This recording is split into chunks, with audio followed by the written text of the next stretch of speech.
E aí, a única coisa que ela falou foi esperança.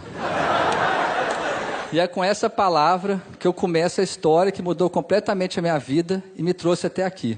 Era junho de 2013, minha namorada terminou comigo um pouco antes dos Dias dos Namorados. Eu saí do carro dela igual um zumbi.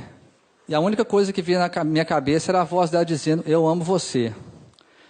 Cheguei em casa, contei para o meu pai, falei, pai, por que ela terminou comigo? Tem amor aqui dentro. E eu sei que tem amor dentro dela.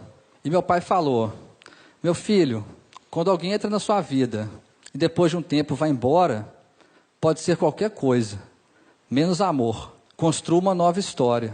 Eu falei, pai, mas como é que começa isso? Ele falou, não se preocupe, todo começo vem de um final. E aquilo bagunçou a minha cabeça, porque eu comecei a lembrar que todos os meus amores começaram porque um terminou, eu só entrei no emprego porque a faculdade terminou, e aquilo deu um loop infinito.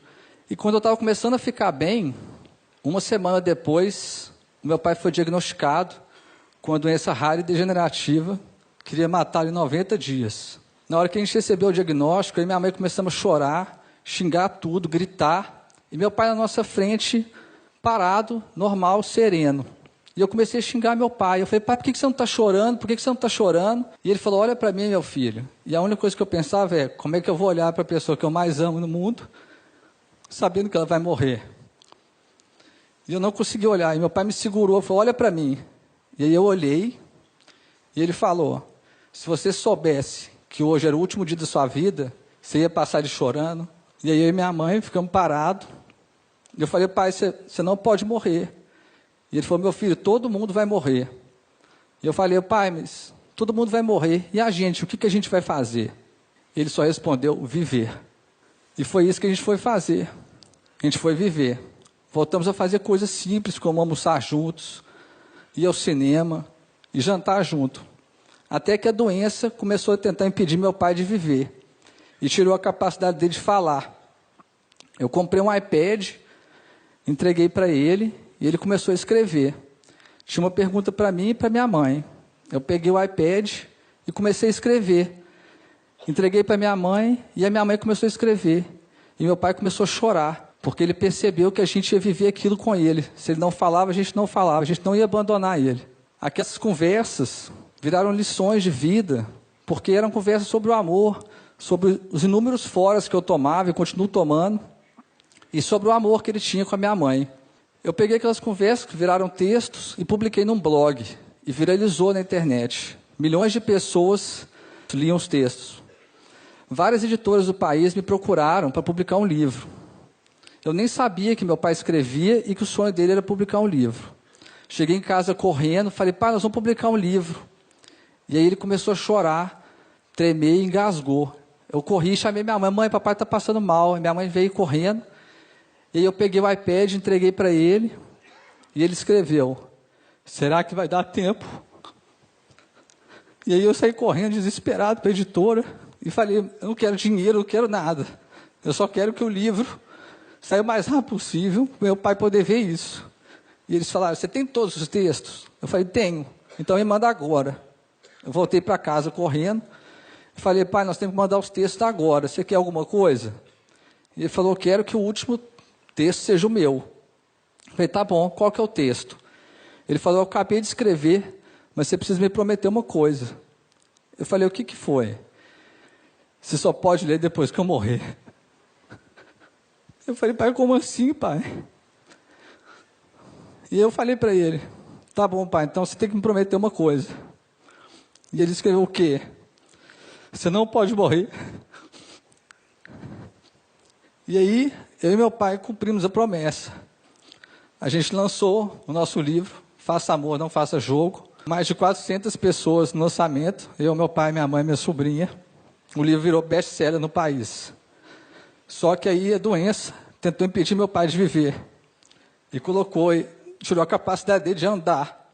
E colocou ele na cadeira de rodas. E agora a gente tinha rodas. O que a gente ia fazer? Meu pai amava viajar. A gente transformou a cadeira no avião. E todo dia, pela manhã, a gente descia para a nossa pista de decolagem, fazia um plano de voo, e aí eu separei um dia para vocês.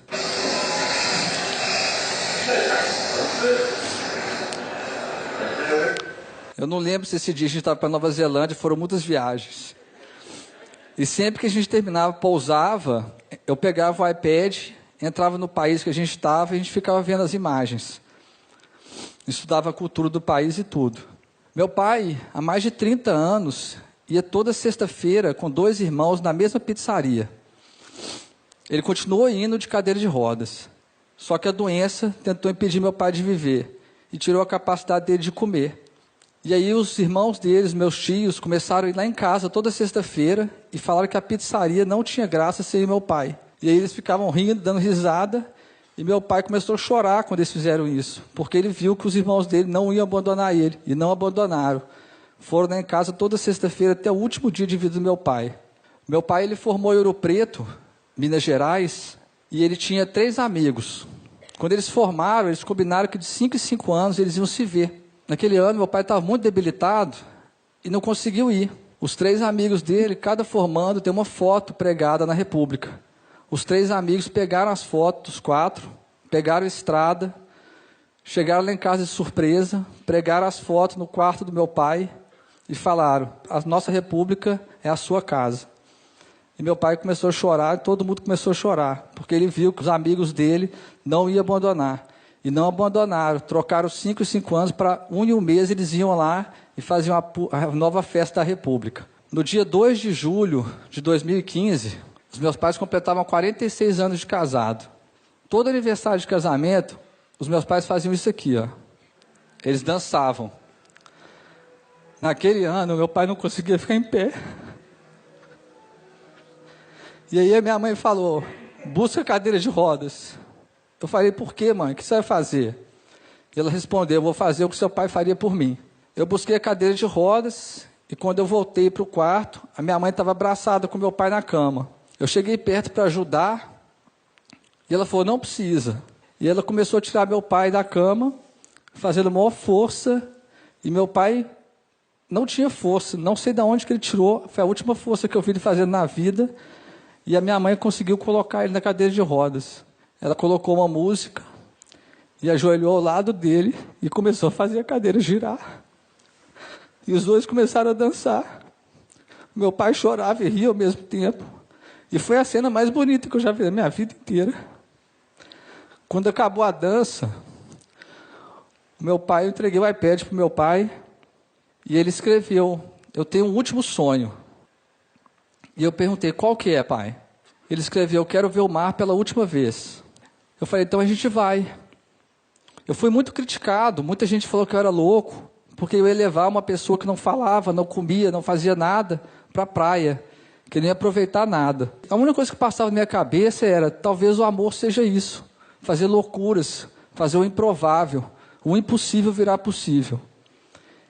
E eu separei 3 momentos da viagem para vocês verem: o início, o meio e o fim.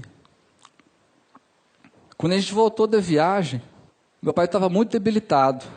Ele pegou o iPad e começou a escrever: meu filho, eu estou sentindo muita dor. A minha mão treme muito. Eu não sei até quando eu vou conseguir escrever. A gente precisa criar uma nova forma de comunicar. Se eu piscar uma vez é sim, 2 é não, e 3 é eu te amo. No dia 23 de agosto de 2015, o meu pai faleceu. Os médicos tinham dado 90 dias. Meu pai viveu por mais de 1095. Eu resolvi contar um pouquinho dessa história aqui, porque eu vejo o mundo distorcendo, complicando demais as coisas. Fique com alguém que faz isso, que te dê aquilo. E todas essas regras e exigências são criadas pela cabeça. O amor é criado aqui dentro, no coração. O resto todo é ilusão. Eu vejo a sociedade exigindo demais status sociais, bens materiais, pedindo que os pais coloquem os filhos nas melhores escolas, nas escolas mais caras, que estudem 3 línguas, que as esposas sejam as melhores amantes, sejam bem-sucedidas. E eu queria dizer para todos vocês que tudo isso não significa nada. A única coisa que o bem mais valioso que vocês têm, podem dar para alguém que você ama, é o seu tempo. Aquele tempo que a pessoa deita no seu colo e você fala, vai ficar tudo bem. A pessoa que você ama, só precisa que você passe pela confiança, que esteja ao lado dela nas suas escolhas e que principalmente dê a ela esperança. Esse é o meu primeiro pedido. Dê o seu tempo para a pessoa que você ama. Muita gente acha que é fácil eu pedir isso porque acha que a minha relação com meu pai era perfeita. E não existe nada perfeito no mundo. Eu e meu pai éramos cheios de defeitos, nós seres humanos somos cheios de defeitos. Quantas vezes meu pai entrou no meu quarto e eu falei, pai, me deixa em paz, estou tocando guitarra. Pai, me deixa em paz, estou jogando videogame. E sabe o que ele fazia? Ele sorria. Eu tratava ele mal e ele sorria. Ele rebatia minha raiva, minha paciência com amor. E foi isso que ele me ensinou. Quando alguém que a gente ama nos tratar mal, em vez de tratá-la mal de volta, dê o seu amor. Porque o amor é a única forma capaz de transformar o mundo e as pessoas. O meu pai me transformou. Ele me salvou.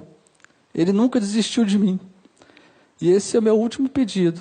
Nunca desista da pessoa que você ama. E agora, vocês devem estar querendo saber o que é o amor. Acreditar. Esse é meu enigma. A forma mais bonita que eu aprendi para deixar um pouco do meu amor dentro de todos vocês que estão aqui. Fique com Deus. Obrigado.